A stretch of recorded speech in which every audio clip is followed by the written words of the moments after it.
Agora vamos falar o seguinte, gente. O Procurador-Geral da República, Rodrigo Janot, enviou uma carta aos colegas do Ministério Público logo após apresentar a denúncia, contra o presidente Temer. Na mensagem, Janot justificou a denúncia contra Temer e garantiu que ninguém está acima da lei. Ele classificou a Lava Jato como a maior investigação sobre corrupção do planeta e, em tom de despedida, afirmou que cumpriu a tarefa de servir o país, já que o procurador deixa o cargo em setembro. Vera, já não encerra a mensagem, a gente discutiu inclusive aqui na nossa reunião de pauta, pedindo a união institucional e que os companheiros sigam fortes na defesa do Ministério Público. O que você achou dessa carta do Janot? Eu achei quase um lançamento de candidatura preliminar, viu? É uma carta bastante política. Aliás, uma das estratégias do Temer para tentar se contrapor à denúncia no plano político será apontar algumas coincidências aí de ações do Janot com o término do seu período na PGR. Patrick, porque ele encerra o mandato em setembro, a gente sabe, mas isso já tem um desfecho agora, que foi ontem com a escolha da lista tríplice, o primeiro colocado na lista tríplice para substituí-lo. E o seu aliado ganhou num momento em que ninguém esperava por isso. Por quê? Porque os opositores, que eram considerados os favoritos. Então, o Janot veio nessa reta final da disputa num crescendo de respaldo interno. Muita gente atribui isso ao fato dele ter se mostrado mais aguerrido contra os políticos, notadamente contra o PMDB, contra o Temer. Então, na denúncia, numa parte da denúncia que chama cota da denúncia, que é a parte em que ele faz ali a exposição de motivos para estar apresentando aquela denúncia, ele pinta muito forte nas cores. Nessa carta também ele adota um tom político. Então o que o Temer vai dizer para os deputados dos quais ele precisa obter votos para escapar da denúncia? Que o Janot tem pretensões políticas, tem ligações políticas e que por isso o está perseguindo. Então esse vai ser o discurso. Os deputados acham que esse é um discurso com o qual eles conseguem ir para suas bases e se explicar de alguma maneira. Então, por hora, eles vão se equilibrando nessa tentativa de construir algo para salvar o Temer por aí. Vamos ver se os fatos, se as novas provas, se a continuação, se as próximas denúncias vão permitir que essa estratégia funcione. Mas a estratégia para hoje é essa. E você, Andreasa, acha que funciona essa estratégia? O que você achou? Concorda com o que disse a Vera?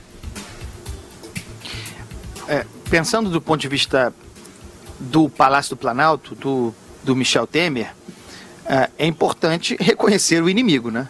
O Janot está pintado para a guerra. O texto da denúncia, o texto formal enviado ao Supremo, nós falamos aqui ontem, é uma peça política. Juridicamente, vou repetir aqui, eu li o troço, fraquíssimo, mas muito contundente do ponto de vista político. E o ponto de vista político tem efeito imediato. Não é à toa que ele fatiou essa denúncia, que ele fatiará a denúncia, apresentará aos poucos, uma por semana, para ter efeito político, para influir politicamente. É o objetivo do Janot até setembro. Eu repito, ele está fazendo política e ele será candidato. Eu estou falando isso há muito tempo. Será candidato a 2018 em Minas, certo? Se a denúncia é uma peça política, a denúncia formal, a mais alta corte do Brasil, imagine a carta ao corpo, ao time, aos procuradores, ao sindicato, à turma. 100% política, é plataforma política, um panfleto aquilo. E a análise da Vera, mais uma vez, precisa. No final das contas, por outro lado, esse tom do Janot favorece ao Temer. Porque agora, falaremos sobre isso mais adiante, agora a questão é política. Agora o Fachin remeteu o processo para a Câmara. E na Câmara, como ocorre numa votação do impeachment, a solução é política. Então são os argumentos políticos que pesarão. E é contra a atividade política, sobretudo, que o comportamento da PGR, desde o impeachment, porque eu repito, antes do impeachment da Dilma, o Janot era outro. Sereno, calmo. Podia até ser chamado de engavetador. Tinha outro tipo de atuação. Tudo quanto fosse investigação relativa ao PT, ele freou. Sobre o Renan Calheiros também. Depois do impeachment, aí se revelou, se liberou.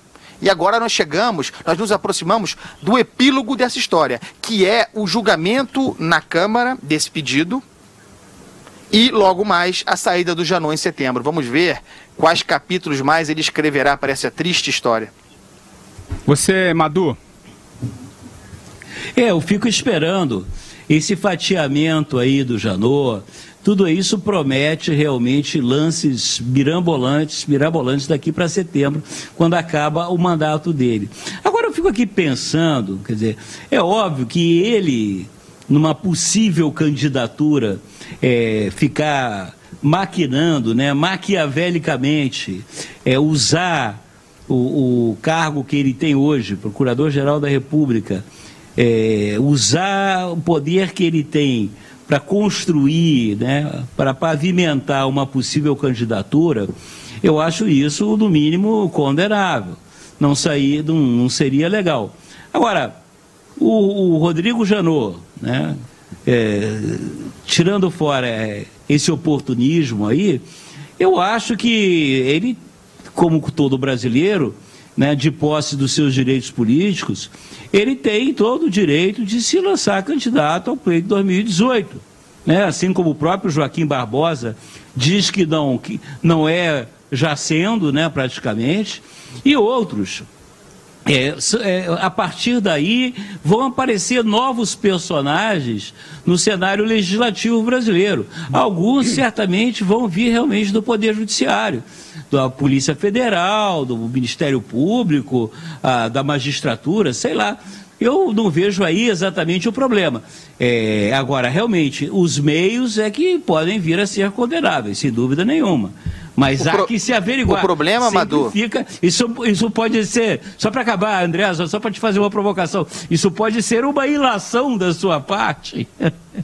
Não? Não, pode ser. Vamos ver. O problema, Madu, nós veremos adiante, né? O problema é usar o cargo, e é um cargo poderoso. Olha, perfeito. Tem poucos cargos na República hoje mais poderosos do que o do Procurador-Geral da República. Não tem ninguém regulando. Faz o que quer, se comporta como quer. Usar isso para fins políticos e o fim político pode até não ser uma candidatura. Eu acho que virá, tá? Inclusive, curiosamente, talvez na vaga de senador do Aécio Neves. Isso virá em Minas Gerais. Pode ser, mas de qualquer maneira está politizando um cargo que não é político, não pode ser político. Contra o Temer, eu vou repetir aqui, contra o Temer é mole. Fazer esse discurso, jogar pra galera contra o Temer é fácil. É o vampiro, é o Conde Drácula, é o detestável. Não conheço quem goste do Temer.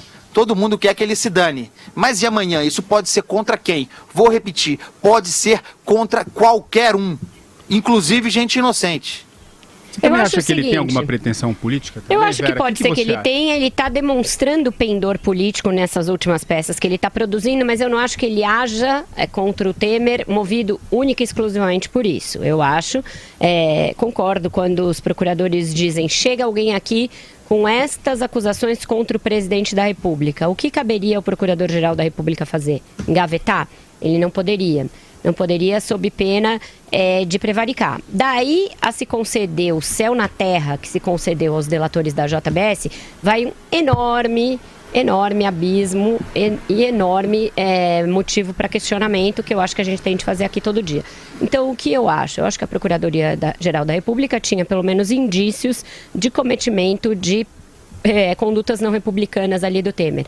Eu acho que tem evidências de que aquela mala de dinheiro se destinava a ele? Não. Pelo que se viu no áudio, só pelo que se viu no áudio, não é possível oferir com um tom tão categórico quanto o Janot fez na denúncia, que era para o Temer. Essa eu acho que é uma lacuna da denúncia e eu acho que ela carece de mais elementos probatórios.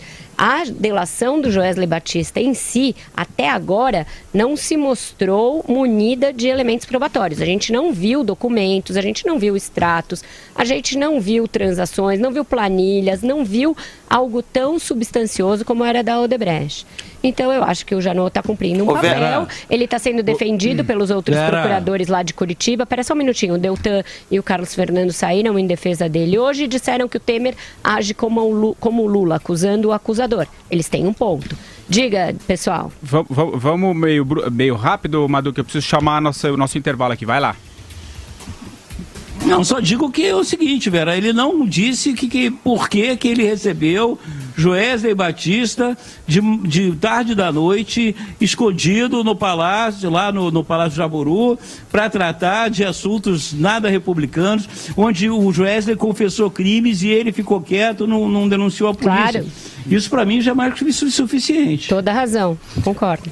Ô Vera, Patrick, só 10 segundos. Claro, vai lá. Ô Vera, estão dizendo aqui que eu e você, somos a última trincheira de defesa do Temer. Ferrou pro presidente, hein? A casa caiu. Se depender da gente, o governo caiu.